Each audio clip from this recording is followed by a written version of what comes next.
సోమవారం అయ్యప్ప జన్మదినం సందర్భంగా నగరంలోని సుభాష్ నగర్ అయ్యప్ప ఆలయంలో ప్రత్యేక పూజలు హోమం వైభవంగా నిర్వహించారు. పెద్ద ఎత్తున భక్తులు పాల్గొన్నారు.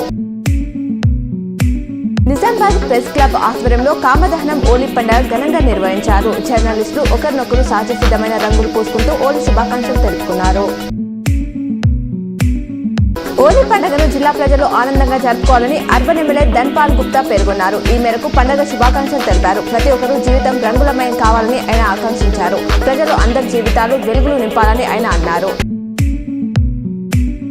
ఫోన్ ట్యాపింగ్ కేసులో కొత్త విషయాలు వెలుగు చూశాయి. ప్రముఖ జ్యువెలరీ వ్యాపారులు బిల్డర్ ఫోన్లను నిందితులు ట్యాప్ చేసినట్లు పోలీసులు విచారణలో తేలింది.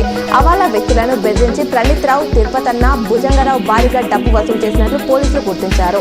వ్యాపారస్తుల వివరాలను అధికారులు సేకరిస్తున్నారు.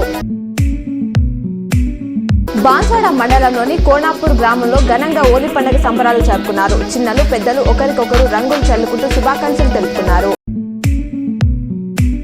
సిరికొండ మండల కేంద్రంలో గ్రామ అభివృద్ధి కమిటీ ఆధ్వర్యంలో కామదహన కార్యక్రమాన్ని ఆదివారం రాత్రి ఘనంగా నిర్వహించారు. పాల్గొండ మండల కేంద్రంలోని జ్యోతి బాపులే బాలికల పాఠశాలలో సోమవారం విద్యార్థినులు హోలీ పండుగ ఘనంగా నిర్వహించారు. ప్రిన్సిపల్, సిబ్బంది, విద్యార్థినులు హోలీ రంగులు పూసుకున్నారు.